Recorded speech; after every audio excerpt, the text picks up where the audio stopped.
Hello, and welcome back to my channel, and welcome to another indie horror game. I haven't played these in a while. This is Silenced the House, and I guess it's a visual novel type of game. I'm not entirely sure.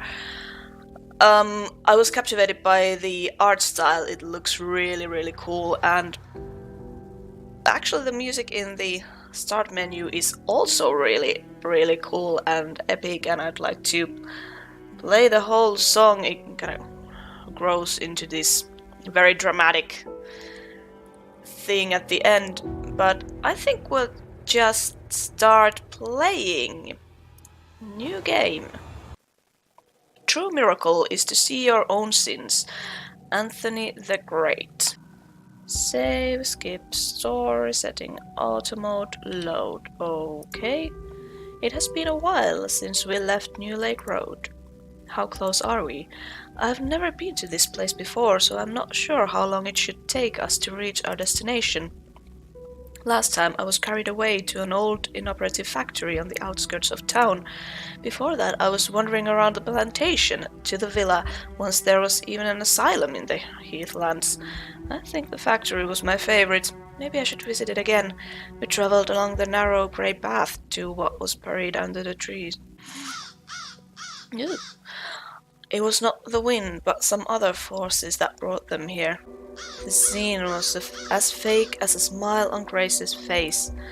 The leaves were arranged in such a way that they would not cross the edges of the narrow path, obediently sparkling in the beams of our flashlights.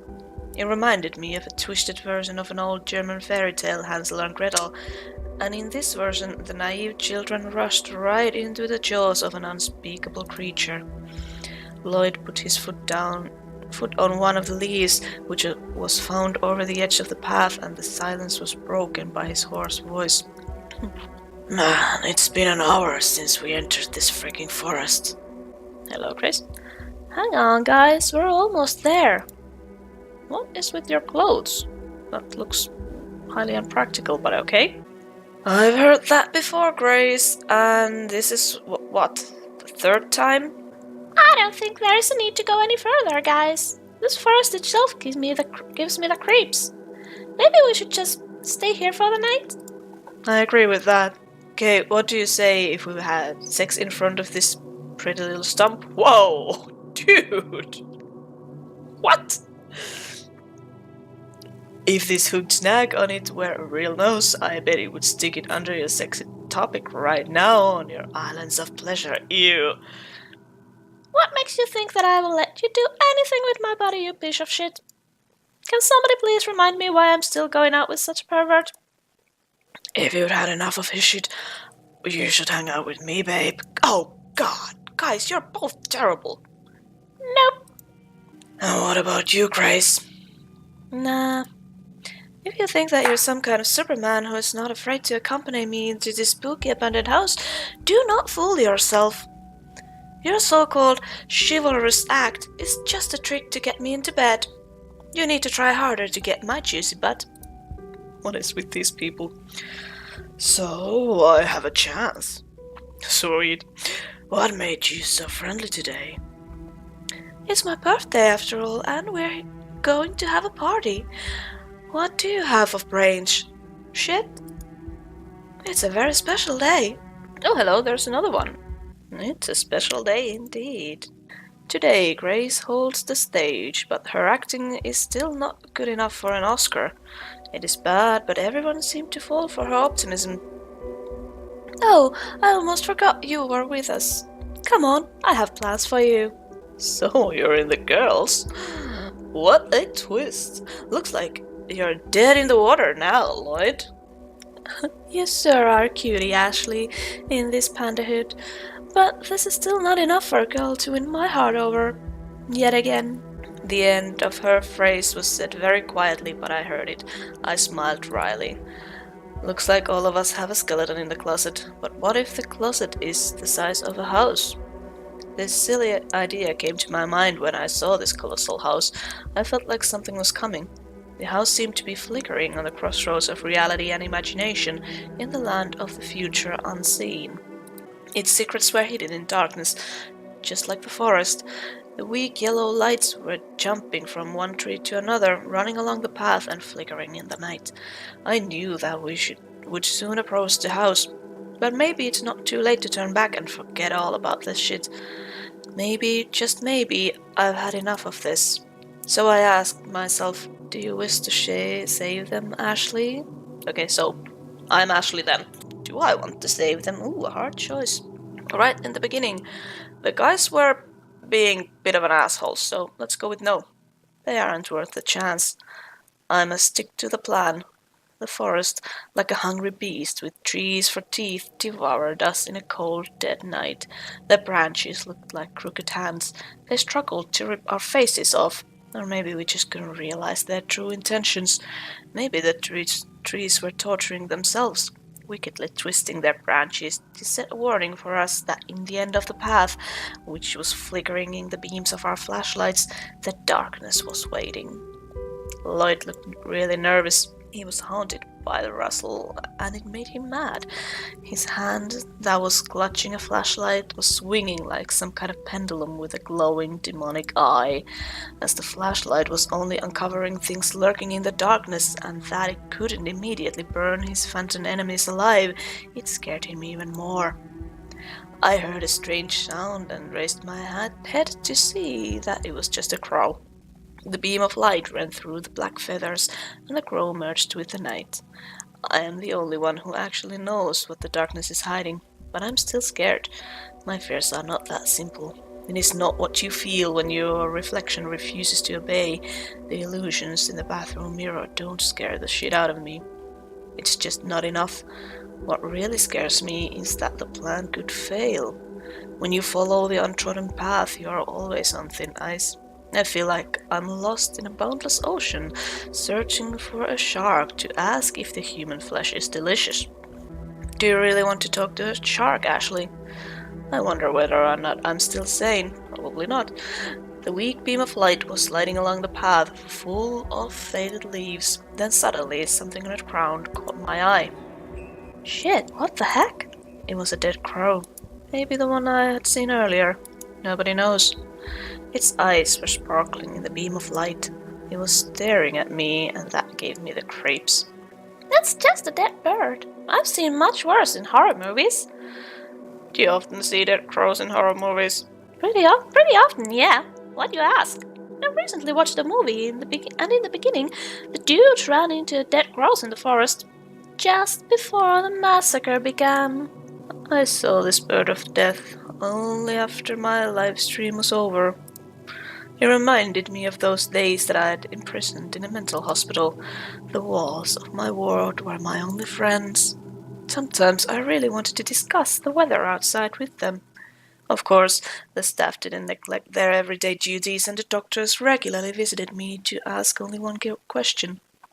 How are you doing today?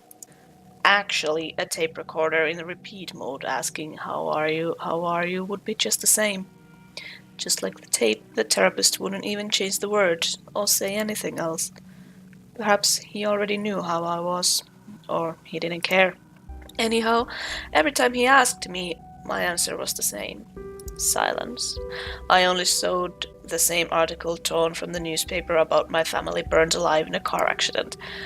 The crow reminded me of the very first ink blot in the Rorschach test, so the train of memories suddenly started to chase me along the rusty rails imaginarily built under my feet. I knew the exact spot where the rust corroded them and the train got off the track.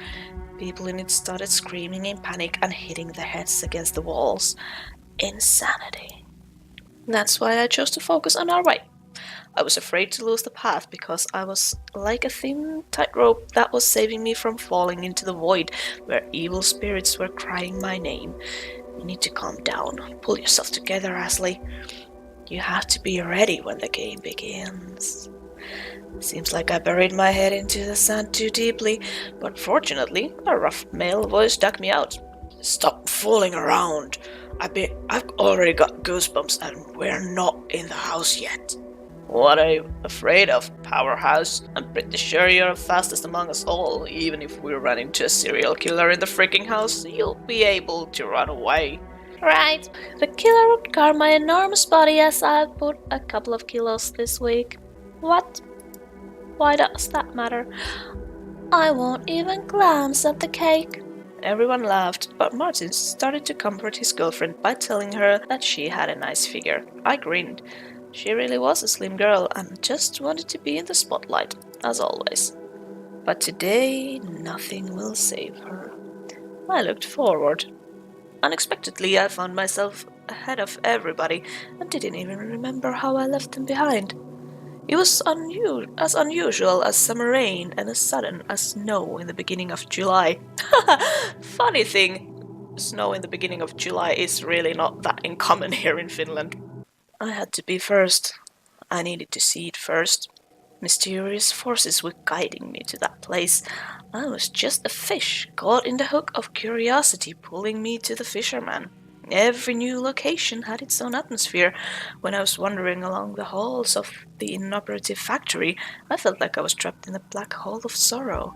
The wet windows of the abandoned hospital were crying with raindrops of various shapes, which constantly changed and drew enormous pictures as if invented by inflamed imagination. Eventually, I saw it. I guess it was a fateful moment, so I wanted to have a proper look at it. At first, I saw contours behind the dense pine needles. It was like a shadow, but then some significant parts of the building started to make out. We were quite far away from it, but I noticed that just for a moment, the lights on the first floor turned on. And then one more time, just like a lighthouse. Is it the house or my imagination? If I saw or heard something odd, I would think that I was crazy. And it would be more casual than any other thing going on in my life. I can't decide yet whether the house is a friend or an enemy. Of course, its purpose is clear to me, as it always was, regardless to location or building. But despite its purpose, maybe this house decides for itself. I can't explain why, but somehow it's alive. All the places were. They became alive for me.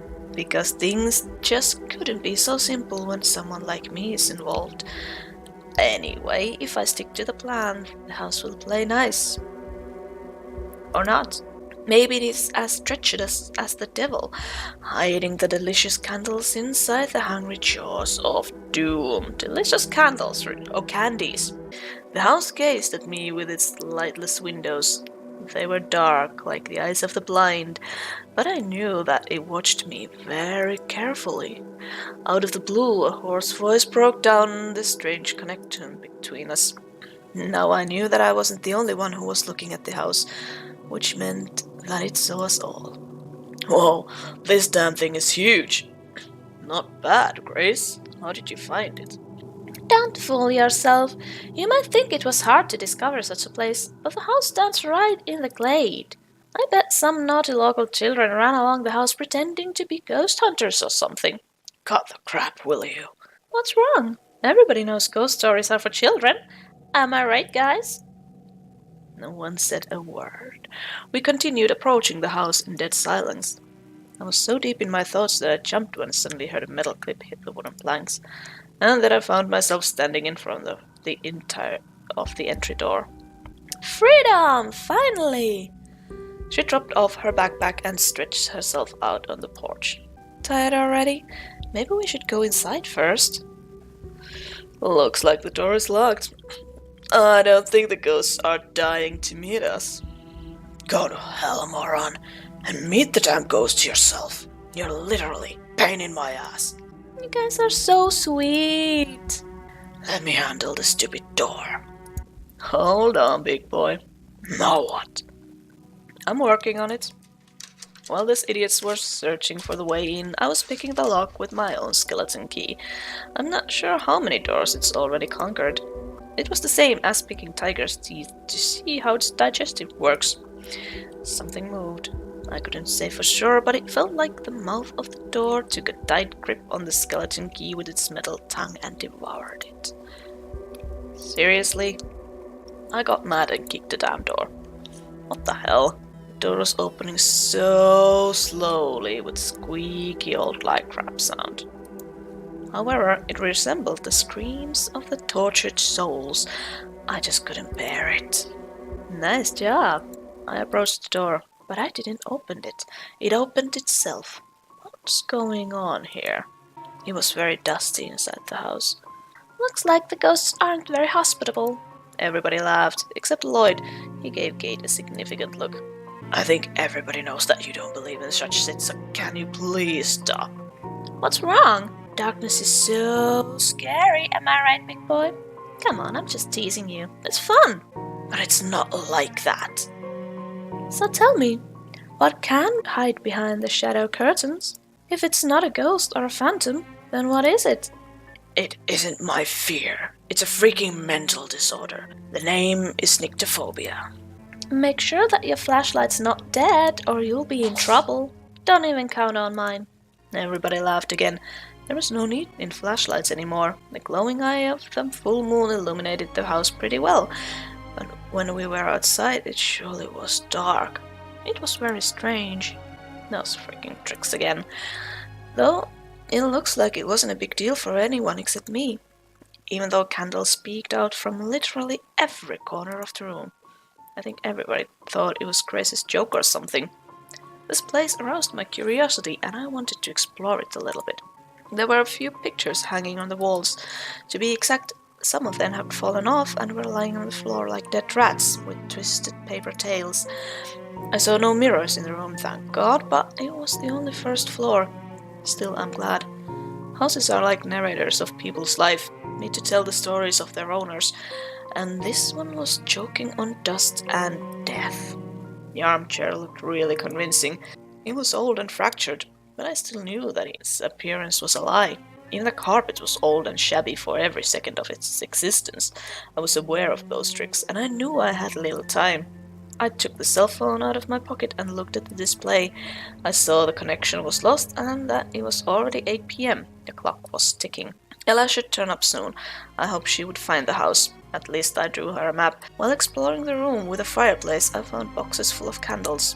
I smiled wryly. We would need them later. And of course there was the book.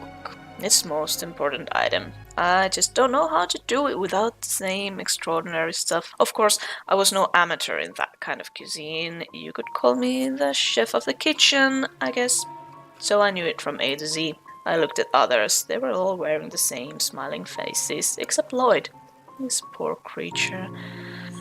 Poor idiotic creature. He wanted to blow Grace's skirt up, literally. Sadly for him, it's not going to happen ever. The girls have already prepared their sleeping bags and spread some blankets on the floor. The scary house was slowly turning into some kind of warm, lovely nest, but I rushed to conclusions. Ew. The strings of fear caught us in its web when we saw the straw doll on the sofa. Her button eyes piercing us through as if staring at our souls. Somewhere behind the skin there was a house full of screams which couldn't reach our mouths. The apple of her eye was black, like a rotten dead fruit, and the flickering hellfire of the candles made the scene more satanic. Lloyd nearly shit bricks when he saw this evil thing. The guy made a very strange screaming-like sound. Kate just couldn't miss the joke. She took her cell phone out of the pocket and her fingers started to dance on the phone keypad. Suddenly, she began a made-up dialogue, pretending there was someone on the other end of the line. Hello, is this the mother of one of the wicked straw doll who I tend to know? Good. Tell your child to stay out of the light because she is too scary for our little Lloyd. Your girl scared him to death, you know. Go to hell, guys. Enough with this kind of shit for one evening. Lloyd rushed to the sofa and grabbed the straw doll. Give me a hand, man. Light it up, Marty. Marty gave his lighter to Lloyd, and this idiot threw the doll into the fireplace with her hair set on fire, but the flame died immediately. Damn witch! Why don't you just perish? You're a real idiot. It's a doll, not a paper shit. You need to light the fireplace first. We can use books or newspapers. Everyone glanced at me in surprise. Well, there are always some books in a house. It's an ordinary thing. You could search for them. Phew, I almost got caught. Of course, I knew the books were here. I know everything about this place. There was a playroom on the second floor, a kitchen on the ground floor, and 2 bathrooms. I was connected to this house, and I could almost hear squeaking mice gnawing and beating hard behind the walls. But it was only strange delusion living in my mind. These morons looked in every corner of the house, but found nothing, so it was my turn. Here they are. Jeez, they are heavy. Lloyd approached me and took the books. Congratulations, Miss Ashley. I am appointing you Master of Dull Inquisition now. Thanks a lot. I faked a clumsy smile that almost turned into disgust. Where are you going? It's time to punish the sinner. Maybe you can deal with this on your own. Don't be a pussy, it's just a joke. You are the justice. Make the evildoer pay. He lent me a lighter. If it were not for the rules, I would beat him hard. Okay. I set fire to one of the pages and threw the book on a pile of other books. They turned to ashes in seconds, but the doll was still in flames. I was watching her face turn black in the bright scarlet flame. Tongues of fire played with the stitches on the doll's face, and for a moment I saw her wicked smile. I heard agonized screams, and in my hand there was something. A phone. On the other end of the line, tires rubbing against the ground, grinding of metal, bones cracking, front window smashed to pieces. I felt shards of glass stuck in my neck that pierced my chest and my heart. Maybe explosion torn their limbs off. Maybe it was a meteor fallen from the sky, or they were buried alive by some psycho. It doesn't matter. They're dead. I can't stand it anymore. I've relived this nightmare over 1,000,000 times. I relived the day when it was all gone. Without knowing it, I touched the tooth, which I was always carrying in my pocket. It was some kind of ritual, but not as useless as most of them. It was more than effective, for a moment of sorrow in my eyes changed to coldness. My fingers released the tooth and I looked at Lloyd. Satisfied? Yeah, but you're the sinner like everyone else. That's why you should be punished. I'll turn you on the minute I turn off the lights in the bedroom, sweetie. Lloyd didn't give me a chance to evade his lightning kiss. I have almost died of disgust as his tongue touched my cheek like a maggot lurking in the corpse. His lips were as cold as dead man's. I guess I'll pass. I'd rather confess my sins.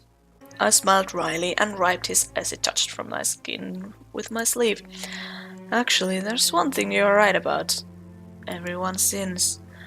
Lloyd shrugged his shoulders and began unpacking his things. It's present-giving time! The girl opened her backpack and took out a book with colorful ribbon on. Take it, beautiful. It's for you. Thanks, cutie. I've always wanted to read the biography of Scott Malcolm, one of the greatest guitarists. Lloyd was next. I thought that if you liked the last album, you must check out these. Grace took the CDs and hugged Lloyd. She slapped his butt hard.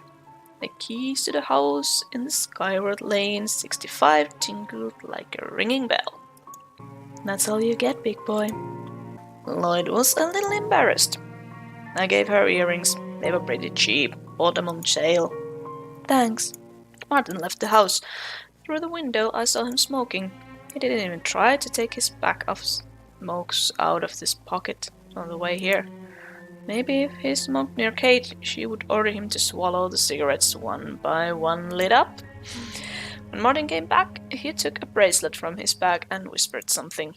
I bought it because it was beautiful and cheap, of course, but it has Japanese hieroglyphs, which mean happiness and money, so maybe it will work fine for you. Cool, nice thingy.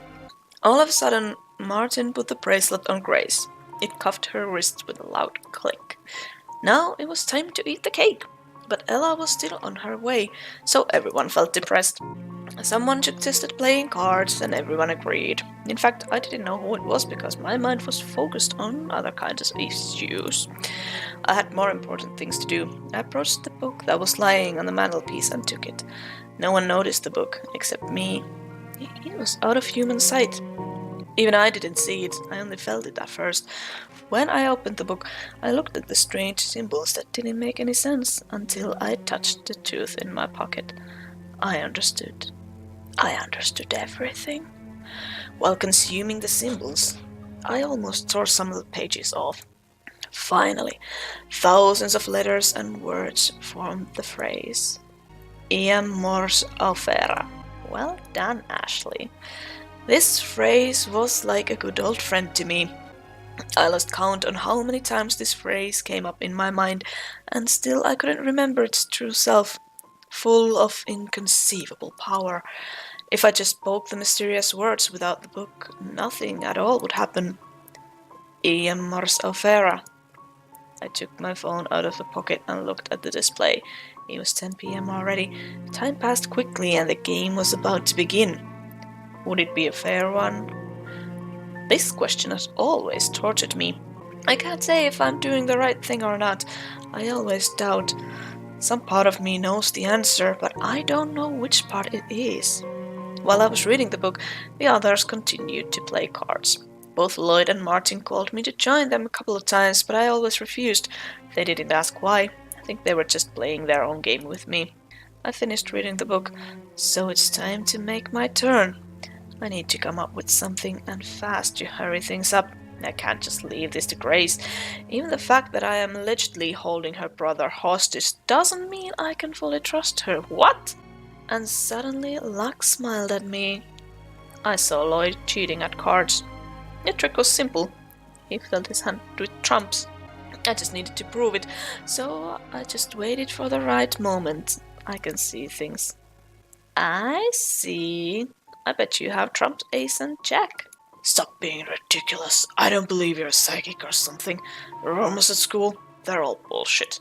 I came right to him and looked into his eyes. I was looking at him with a sadistic smile, like he was a bug that I was going to squash. Show us your cards. Lloyd looked pathetic. This pompous jock was trembling all over. Actually, it was pretty funny. Or it wasn't.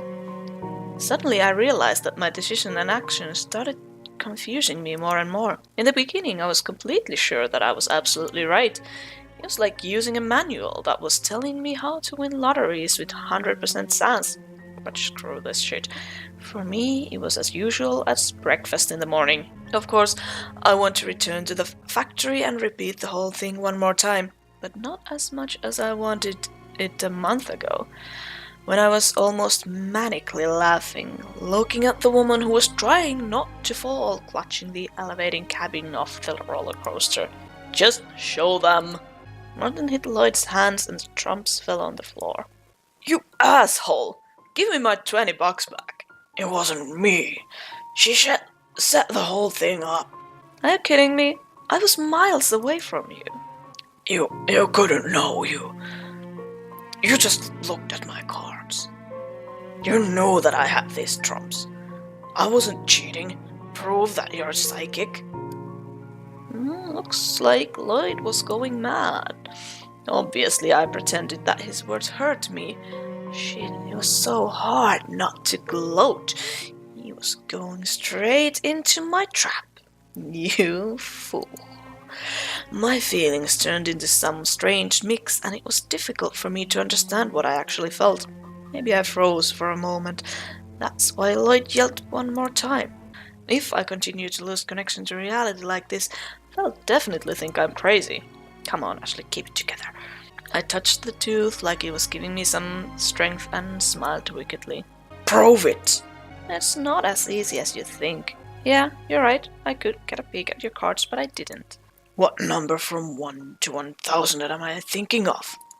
Jeez, it seems like this guy really believed in my abilities, which, by the way, leaves much to be desired. For now at least. That's not interesting at all. It must be something more difficult. What color is Kate's underwear? Everybody ignored that question. Summon the spirits. I heard lots of psychics can talk to them. Yeah, that'd be cool. Jeez, you're like Ella, but I agree, that'd be great. I guess it's not a very good idea. I'll prepare everything. It was really difficult not to laugh. They were so ridiculously naive. It was so funny to see them like this, but there was something more. The mystery of the whole thing, it inspired me in some way. Playing with fire always intrigued me. I knew something inexplicable, exciting, and terrifying at the same time was about to happen. Knowing this raised my spirits, even more so that it wasn't my fault. They themselves asked me to do it. Nobody forced them. It would probably be better to do everything wrong to end this madness once and for all. But not today. This fool inspired me. He made me sink into a slot full of rotten memories. I felt like I had... Oh God, what is that noise? I felt like I had fallen to the bottom of a huge can filled with maggots. They were crawling into my ears and I heard them twitching inside, heard their whisperings of death. Perhaps Lloyd will be first. This moment of uncertainty has always turned my curiosity into a hungry beast, waiting for the meat in its bloody bowl, given to it by the hand of fate. I dusted off the old handkerchief that was lying on the floor and began placing candles on it very carefully, like a caring mother who is taking her precious children to kindergarten. 13 little children, short and tall, plump and thin, but all hungry. They were sleeping in my handmade cradle, which swung as I carried it to the ritual room. I called this room by that name the moment we entered the house. It was kind of sad that I couldn't examine it properly because of the pile of memories and thoughts that followed me to the main door. It was pretty dusty in here. It's obvious that a house like this had seen its best days and now it was old, abandoned and forgotten. In some corners of the hall I could see the spiderwebs. Gross. I really wanted my working place to be just a little bit cleaner. Before I started my preparations, I knocked on the wall and a broom fell to my hands. Suddenly I felt very angry. What the heck? It would be a lot easier for her to do this. I threw the broom to the wall, but it vanished before it reached the obstacle. The floor became much cleaner. Now that's how it's done. I took out a piece of chalk. This is my main tool for tonight. Of course, I didn't like crawling on the floor, but it was usually done this way. I liked using the wall in the asylum much more than the traditional way. I tried some new things back there, but unfortunately, everything ended badly. At least I stayed alive. In fact, I didn't use the chalk too much. There were no tangled symbols. It was just a huge circle in the center of the room, and of course, the star. It just couldn't work without it.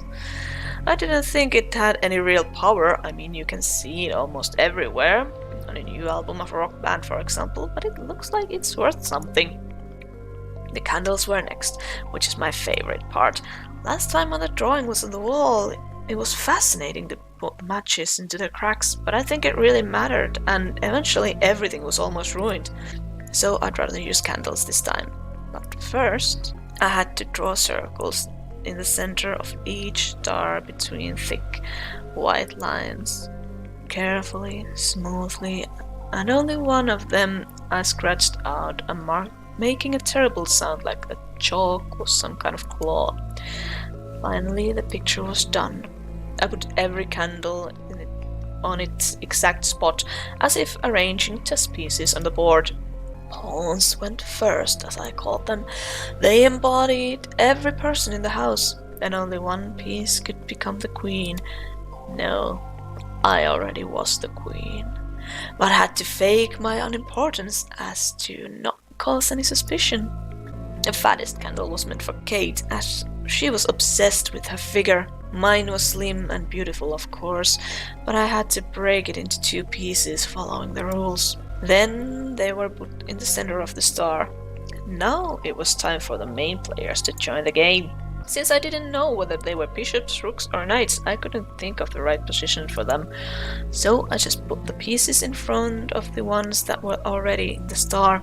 Every candle meant for the main player was placed carefully, so the candles embodying the people in the house were their reflections. Those somehow twisted, as I couldn't find one as fat and ugly as Kate's candle. Everything was done. There was still 1 candle left. I knew it was significant, but I had no idea who it was meant for. When I was in the asylum, I put the significant chess piece near the wrong pawn and we got into big trouble. I looked at Lloyd's candle. I hope my intuition is correct. That asshole. Most likely it's him. Suddenly, candles lit up the room. What the hell is going on here? Nope, just my imagination. It was the headlights. Lloyd came into the room and whistled. Well, you're totally out of your mind. You think drawing of that freak pentagram that's always on the cover of horror movies will do the trick? Martin entered the room next. Kate followed him. Yeah, nice room. The scary skull is the only thing missing. Wow, that is so cool! I'm flattered. The door half opened and Ella entered the house. Before she joined us, she was walking around the room where we had thrown out our backpacks. Will everybody help me bring my things from the car? Ella peeked in the room, saw the huge chalk drawing and got excited. Wow! Ella came closer to my creation with caution, as if she was scared that the floor would break under her hard steps even though she was light as a feather. Is that what I think it is? We're going to speak with the dead. Are you in? Of course! I've always wanted to try this. That's just incredible! Looks like I'm just in time. Is everything ready? Yeah, actually, if everyone's ready, we can start right now. Maybe we should eat first. Hanging out with the dead is scary as shit, and moreover, I'm hungry. Oh, so you believe in ghosts? I don't. I just suggested eating the tasty cake that Ella brought us. Well, he's probably right. I don't want to eat it watching his corpse rot on the floor. When Martin and Lloyd brought the large cake into the house, each of us took a piece. Of course, the biggest one went to Lloyd, and I got the smallest. He was consuming it like it was his last meal. I knew he was nervous.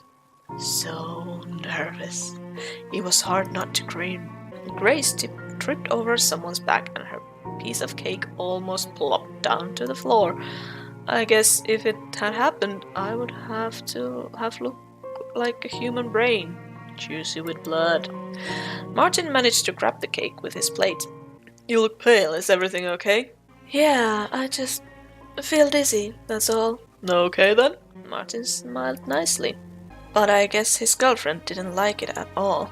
What's that on your face? A grin? You asshole! You want to screw her that badly? No, sweetie, it's not what you're thinking. Yeah, this part is mine, right, baby? Grace painted Lois' face with a cake and went to the ritual room. This makes it hard not to chuckle. Finally, everyone took their places. Grace sat closer to Martin, with Kate on the other side of him. Lloyd sat near me. Even knowing what fun was coming next, his gaze made me feel sick, as though his eyes were taking my clothes off. God, he's a pervert. I wonder if there's any limit to his blasphemy. Here's a finger with something sharp and dripped some blood on the candle. My words sounded ominous and terrifying. Are you kidding me? That's bullshit. Is that really necessary? I clenched my hand into fist. It is. Okay. If nothing happens, you will spit blood for a week. Kate chuckled. I pretended to be scared, but was not sure if he bought it. However, he smiled at me unconfidently. Suddenly, I really wanted to shout out, You will die, fools. You and you, all of you. I stopped myself, otherwise they'll understand that I am involved in this and it'll become 1,000 times harder to do my job. Muttering some curses, Lloyd, however, pierced his finger with a needle and touched the candle. Martin was next. He touched the candle too, and the scarlet blood drop went down. Ella was really nervous and excited. I feared that the girl could have a heart attack because of all of this. Ella pierced her finger so hard that the blood spilled in different directions. When all the candles devoured the souls of the mortals, I continued commanding the army of the doomed. Martin, just like my actual assistant, was giving his lighter to others one by one to light up the candles. Why aren't all the candles lit up? I shushed at her. Shh! The last thing I wanted is her comments, and at such a critical moment. Close your eyes. But I could see that Lloyd's eyes were half opened. So the dead can't take them away. Lloyd immediately closed both of his eyes. The only thing we heard was the whispering of the candle flame. Iam mors aufera. The wind howled outside. Iam mors aufera. Suddenly, all the lit-up candles went out, and shivering flame was devoured by the darkness. The ones that were sleeping woke up and extended their fire tongues. The same happened to the candles in their center. Then a mysterious female voice whispered and disappeared. Whoa, so cool! Was that dead? And what else could it be? Nothing happened. It's just a trick with a voice. And you made the candles light up and then blew them out. I saw everything. I knew that he couldn't see that. You're a liar. Don't come closer to me. Okay, let's calm down, guys. Lloyd, who wanted to rush at me, now stopped. Seems like he was a little bit afraid of Martin. Did this guy just step in between? How I misjudged him. I heard the voice too, and I'm sure it wasn't Ashley. It was the sound from a tape recorder. I heard something. There was some noise. Is he right, Ashley? I looked down at the floor and gave the cell phone to Martin. That's right. He pressed the play button, the recording Alfera, and then some noise, just like he had said, her real voice. Nice performance. You almost managed to make me believe in that bullshit. The trick with the candles was cool though, but I remember the harsh flame of the flames. You didn't light up the candles one by one, you lit them all at once. Are you kidding? But you figured it all out. Yeah. We'll talk about it later. Now I need to smoke. He came up to his bag, took the bag of smokes and went out. Through the window I saw him. Staying near the car, he was blowing the cigarette smoke to the night sky. We haven't finished yet. Lloyd went out of the room and I heard the chewing-like sound. The guy began greedily consuming what's left of the cake. I sneaked up behind him and quickly sat in the old chair to make it terrifyingly creak. Lloyd was choking on the cake and a piece of it dropped from his hands. He looked around. He was scared to death until he saw me. His fear immediately turned into wrath. I am going to freaking kill you! I guess that, for him, was a player from the opposite rugby team and he wanted to take away the ball from my hands, so he jumped at the chair that I was sitting on. Fortunately, I quickly dodged the attack. The literally ancient chair somehow stood against his massive body and didn't break. Lloyd then fell onto the floor. Martin returned to the house with the cigarette still in his mouth. Looks like something urgent. He was searching for something with his eyes. He definitely didn't come back because of the noise. However, he looked pretty calm, like always. Martin took out his cigarette with fingers, threw it to the ground and stomped it out. He pointed to the ceiling. There, I saw something in the window, on the second floor. Yay! The ghosts! With cries of joy, Ella ran up the stairs. Lloyd noticeably turned pale. Interesting. Everybody rushed after the girl with the ponytails. Shadows slid along the massive window, touching Ella's car in the yard. Its headlights were still on. That's a bad idea. You run out of battery that way, and then you can never get out of there. The girl didn't even bother to turn them off. Seems like this mysterious story excited her so much that she forgot about such a simple things. The car was staring in front of it, and didn't care what was going to happen within the walls of this house. I also noticed that the first floor windows were high enough to break the neck, and a couple of ribs if you fell out. We went even higher up the stairs to the second floor. Ah! Let's play? Yeah. There was something on the wall. A message for us. Bloody letters said, "Let's play." And I think I'm going to end this episode of Silence the House right here. Thank you so much for watching this. If you liked it, let me know. If you know other sweet, cute indie horror games for me to play, leave them for me down in the comments below. I hope you have a great day, and I will see you again next time.